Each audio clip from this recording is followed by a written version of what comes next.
Hola, de nou estem fent un altre vídeo de l'activitat de Fall Confinat. En aquesta ocasió estem amb en Fabián Moedano.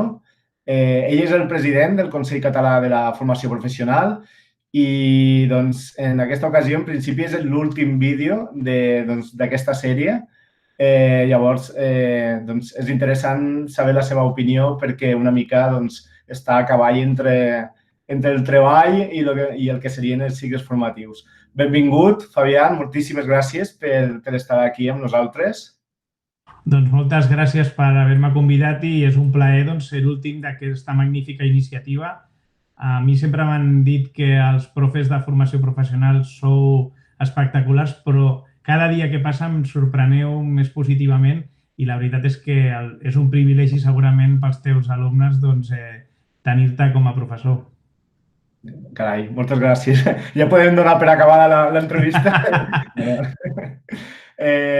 Fabián, el farem 4 o 5 preguntes, una mica relacionat amb tot el que està passant, una mica també amb el futur de cicles formatius i també com a representant també de la proposta de la reforma horària. Si vols, comencem ja, perquè sé que tenim el temps just.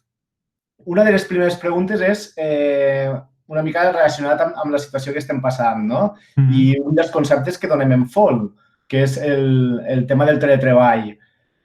Creus que aquest teletreball ha vingut per quedar-s'hi? És a dir, valora tot allò que té a favor i tot allò que té en contra. Bé, els experts en aquestes qüestions el que estan dient és que el que estem fent aquests dies no és teletreball.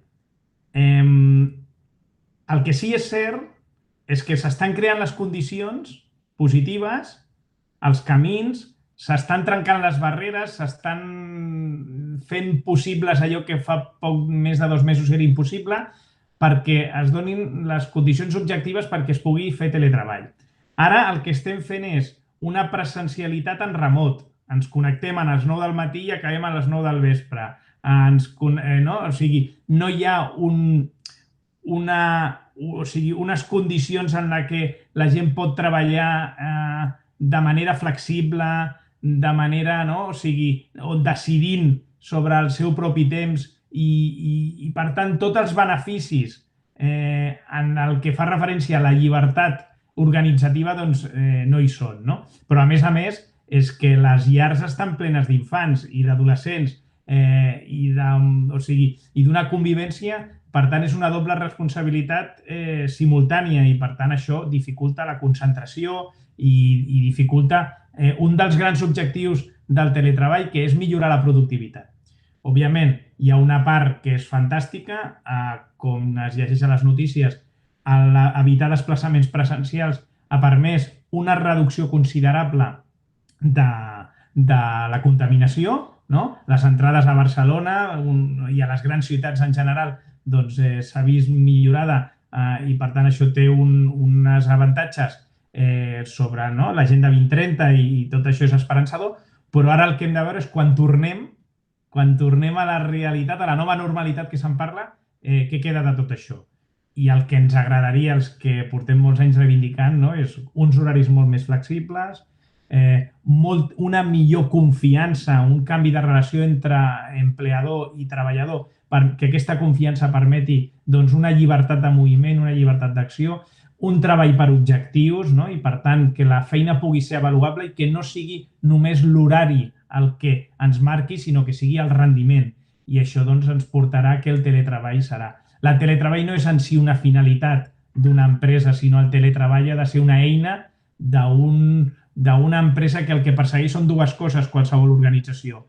Obtenir el màxim de beneficis, ser competitiva, ser productiva, però al mateix temps que els seus treballadors tinguin benestar, sigui una empresa saludable i la gent estigui a gust, hi hagi confiança i, per tant, ajuntar aquestes dues coses són imprescindibles. Les grans empreses ja fa temps que moltes d'elles ja fan teletreball, l'administració ho està practicant ara, no ho havia fet mai, i per tant tenim un camp a recórrer molt gran. Anem en un país amb un percentatge de teletreball per sota del 5% i la mitjana europea estava al voltant del 20-25%. als països nòrdics al voltant del 40%, perquè els nòrdics quan neva doncs no poden sortir de casa. Bueno, doncs tot això a mi m'agradaria pensar que aquesta crisi que ha sigut terrible per les famílies serà molt positiva per la forma d'organització del món del treball. Parlant una mica d'aquesta crisi i relacionant-lo amb la inserció laboral, doncs com veus que ha afectat aquesta crisi o com afectarà aquesta crisi justament a la inserció laboral però dels titulats dels cicles formatius? Bueno, el que sabem és que, i si als teus alumnes tu ja els hi hauràs explicat en la vostra formació, és que aquells que acaben uns graus superiors tenen moltíssimes possibilitats de trobar feina. Allò que es diu que no los quitan de les manos. O sigui, hi ha molta possibilitat amb la majoria de cicles formatius de grau superior que trobes feina. Clar, això era fins ara en una situació positiva, estable, en situació de creixement de l'economia. Què és el que passarà a partir d'ara? Doncs és molt incert avançar-nos, però sí que és cert que potser hi haurà una aturada en alguns sectors productius. No obstant això, en moments de crisi, la millor forma de combatre, de transformar, d'anticipar-nos a les necessitats del mercat de treball és a través de la formació. Hi ha l'acreditació, que és acreditar allò que tu saps fer, però també és la formació, que és, doncs, i la formació ha de ser, en bona part, el que demanen les empreses i el que ofereix el sistema educatiu, o a través del sistema educatiu, a través del sistema d'ocupació de Catalunya, en el cas dels certificats de professionalitat, els títols i els certificats. I aquests títols i aquests certificats s'han d'adaptar al que necessita el mercat de treball. I això és una feina molt difícil perquè moltes vegades a les classes s'estan explicant coses que ja no serveixen, i les empreses van boges buscant gent que tinguin uns coneixements que encara no s'estan fent en les classes. Per tant, davant de la crisi hi haurà un replantejament, unes necessitats sobre competències transversals, unes necessitats sobre coneixements específics. Què diu la Unió Europea? Doncs que entre el 2025 i el 2030 el 80% de les professions que requeriran les empreses encara no existeixen. Per tant, imaginem tot el canvi que ens ve per davant i probablement aquesta crisi serà un sotrac molt gran que ajudarà a aquesta transformació. I des dels centres educatius el que han d'estar és amatents i en contacte, com ho feu i ho feu molt bé, d'estar al voltant, en permanent contacte amb les empreses i, per tant, a través de la formació dual, a través de les pràctiques, de saber què és el que necessiten les empreses perquè això faci dels centres uns espais molt útils per a la transformació del mercat. Una altra pregunta va relacionada una mica amb el teu càrrec, com a president del Consell Català de la Formació Professional, que està a cavall entre treball i educació. Quins canvis s'esperen a cicles formatius? Sí. A veure,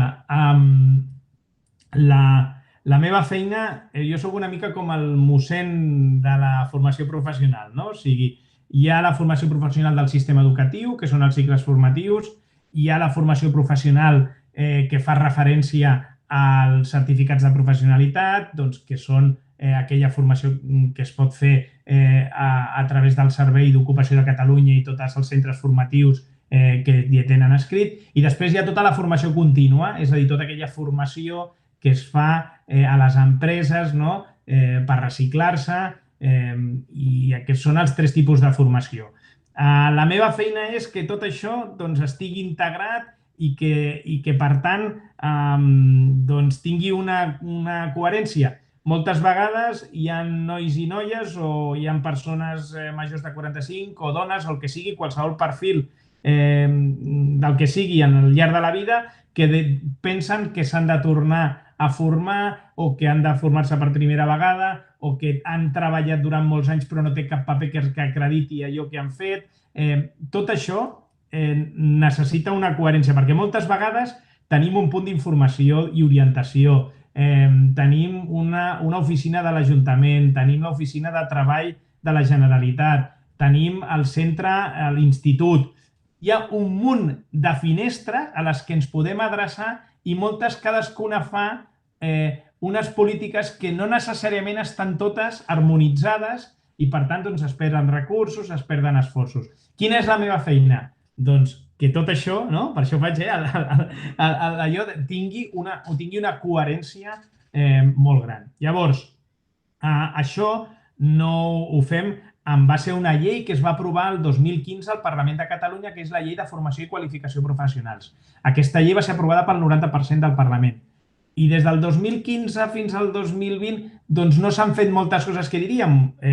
No passa res, ho reconec, que la Generalitat no ha fet tot el que hauria hagut de fer per posar en pràctica, en marxa, tot el que diu la llei. I per tant anem a contracorrent, perquè es parla de com ha de ser el sistema d'acreditació, es parla de com ha de ser el sistema d'informació i orientació, es parla de com ha de ser el sistema, diguem, integrat, de centres integrats, que són aquests centres que han d'oferir tots aquests serveis, del sistema d'avaluació del propi sistema, dels centres, de la qualitat. Tot això no hi ha una coherència, sí sobre el paper, però ja sabem que el paper ho aguanta tot, però no sobre el que hauria d'harmonitzar el sistema. I per tant, doncs, vam aprovar l'Estratègia Catalana de Formació i Qualificació Professional, que us recomano llegir-la, que ja explica tot el que ha de ser l'FP en els propers anys.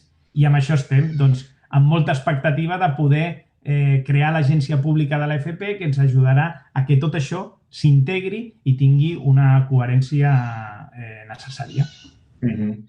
També volia fer-te una pregunta, perquè vas ocupar el càrrec de president del Consell Assessor per la Reforma Horària. En aquest sentit, quins beneficis tindria la reforma horària, bàsicament a nivell de tota la societat i en concret també respecte, o com canviaria respecte a les jornades laborals? La reforma horària va néixer d'una iniciativa ciutadana que vam començar el 2014. Aquí ens vam ajuntar gent de diferents universitats i de diferents espais d'una manera molt transversal, molt integral, gent que havia fet política, gent que no havia fet política, gent de dretes, gent d'esquerres, gent indepe, gent no indepe, gent conservadora, gent progressista, ambientòlegs, politòlegs, economistes, treballòlegs, gent especialista en el món de l'educació, gent cronobiòlegs, metges del son, i vam dir, escolteu, els horaris que tenim al nostre país no són de rebut. I, per tant, el que no pot ser, que segurament els teus alumnes ho tenen molt present, és aquest horari, per exemple, a l'institut, que comença a les 8 del matí i acaba a 2:45 de la tarda sense haver dinat. Això no té cap sentit. O a la gent que treballa des de les 7 del matí fins les 3 i dina a les 4 o quarts de 5 de la tarda.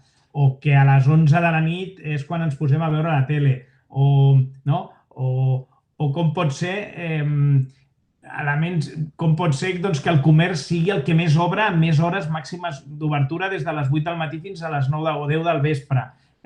O sigui, tot un munt de coses sobre els àpats, principalment sobre la salut, com afecta els horaris a la nostra salut, però també sobre la conciliació, sobre el rendiment escolar, sobre la demografia, perquè clar, al final la gent diu jo no vull tenir fills perquè no puc cuidar-los. Molts elements sobre l'impacte mediambiental, és a dir, el fet que no hi hagi teletreball, que no hi hagi flexibilitat, tothom a la mateixa hora, en el mateix lloc, per tant, cues a les entrades a la ciutat. Un munt d'elements i vam dir, doncs ho endrecem, busquem les dades, sobre el per què els horaris al nostre país són molt diferents, som un país mediterrani, tenim el clima que tenim, però això, si anem a Itàlia, anem a França, anem al Marroc, anem a Portugal, els horaris són diferents ja d'allà a aquí, per tant, explicar per què ens va passar el que ens va passar, com podem resoldre. I vam muntar una iniciativa ciutadana que molt ràpid ens van començar a fer cas, i al final vam acabar el 2017 fent el Pacte Nacional per la Reforma Horària, que el van signar 110 organitzacions, sindicats, patronats, l'oci nocturn, el món del comerç, un munt d'organitzacions, el món educatiu, i van dir, doncs estem d'acord que aquest és el camí. els beneficis de la reforma horària són molt evidents, és a dir, millorar la salut, millorar el rendiment, millorar la productivitat de les empreses, millorar la conciliació, equilibri demogràfic, millorar l'impacte ambiental, no? O sigui, tot d'elements que són del tot necessaris. El que passa és que si bé el pacte es va aprovar el 2017 i l'objectiu en què s'hauria d'assolir les mitjanes i els horaris europeus hauria de ser el 2025, doncs estem a mig camí. Hi ha coses que s'han plantejat, hi ha coses que s'estan coent, però encara ens queda un camí. El que no pot ser, i això els teus alumnes riuran quan ho sentin, és que siguem el país que més tard estem jugant a les maquinetes per la nit, no? A la Play, estem comprant per internet super tard, no? Una cosa nova que és comprar per internet, som el país que més tard compra per internet. Comprem entre les 11 i la 1 de la matinada, no? O el prime time televisiu entre les 11 i la 1 de la matinada, quan entre les 10 i les 12 el prime time, però encara s'allarga fins a 1 de la matinada, 1 o 2 de la matinada. Bé, doncs tot això ha de canviar i, per tant, doncs el que no plantegem és dir-li a la gent el que ha de fer, sinó que cadascú pugui fer el que li doni la gana. I ara mateix no tothom pot fer el que li doni la gana, perquè els que volen dinar a la 1 no ho poden fer ja. O poden dinar a la 1 quan estan a l'escola, però quan arriba el cap de setmana amb els pares han de dinar a les 3. No? Bueno, hi ha tot un guirigall, un desordre horari, un malestar horari implícit. No sortirà la gent a fer manifestació pels horaris, però sí que hi ha un malestar, no? Perquè no anem al ritme del sol. I el ritme del sol és el que marca el nostre cos. Tenim un rellotge intern de 24 hores que és el que ens marca. I això doncs, no ho acabem d'ajustar. I per tant, és meravellós, el tema del temps és apassionant. Tothom hi entén d'horaris perquè tothom els pateix en primera persona i el que nosaltres volem és que la societat hagi pres consciència del que els horaris són importants, com és important fer esport, com és important una bona dieta. Doncs horaris, activitat física i la qualitat del menjar. I, per tant, això és un triangle necessari perquè, atenció, a l'obesitat infantil i entre els adolescents ha crescut moltíssim en els darrers anys. I això és un problema molt gros perquè la qualitat de vida doncs, després serà un problema en la seva esperança de vida, també. I tant. Una darrera pregunta i acabem l'entrevista. I una mica acabem l'entrevista i acabem aquesta sèrie de videoentrevistes amb experts i professionals relacionats amb l'entorn laboral, amb l'àmbit laboral. Per finalitzar, valora'm la importància de la matèria del mòdul transversal de FOL, de Formació i Orientació Laboral. A veure, jo et confessaré una cosa. Si algun dia hagués de ser professor diguem, en algun lloc, el que m'agradaria és fer aquesta assignatura. Primer pels meus estudis, no? He estudiat Relacions Laborals, Ciències del Treball. Penso que és una assignatura extraordinària, és supernecessària, és molt rellevant que l'orientació comenci ja de ben petits, no? Mira, ahir estava jugant a un joc que es diu El Camino de la Vida, antic Camino de la Vida, es diu ara el The Game of Life, i allà des de petit, els nens, amb els meus fills, els hi plantejava que podies fer o carrera universitària o carrera professional. Llavors escull, si fas carrera professional trigues menys temps, si fas universitària més temps, doncs tot un... I al final això es tradueix en uns determinats sous, en unes determinades feines, al llarg de la vida, que és el joc fins a arribar al final que et jubiles.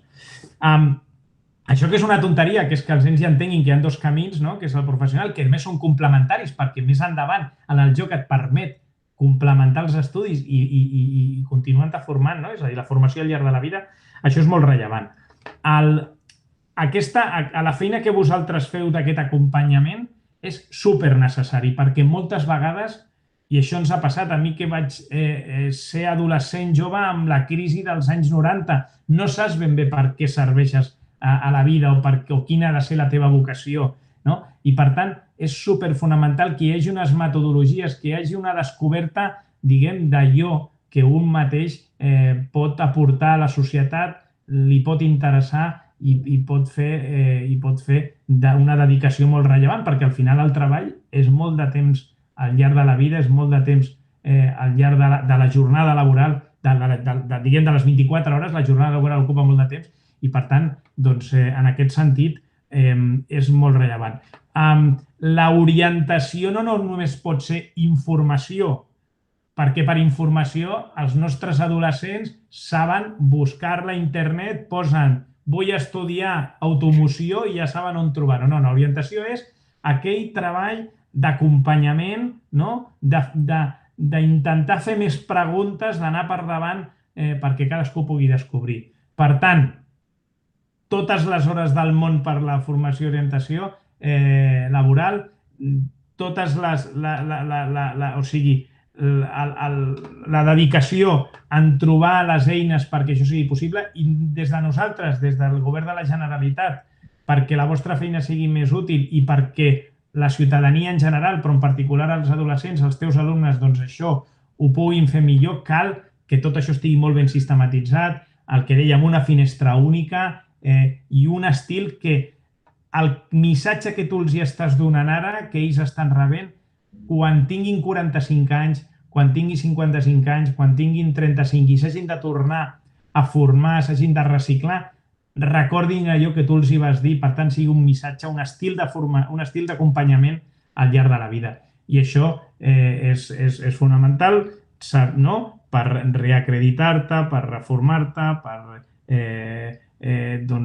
perquè la formació al final no només és que aprenguis noves competències, sinó que t'obre unes perspectives de vida, unes perspectives relacionals. I per tant, com que les feines ja no són que comences amb un hotel de botones i acabes de director d'hotel i ja han passat 40 anys, això és impossible, ja se sap que això ja no és així, sinó que els teus alumnes tindran moltes feines, no? I a més, per ells la seva prioritat no serà la feina com els seus avis o besavis, que la seva prioritat era tenir una feina, conservar-la, no? Doncs això, ara caldran competències transversals per poder afrontar nous reptes en qualsevol moment de la vida en diferents sectors professionals.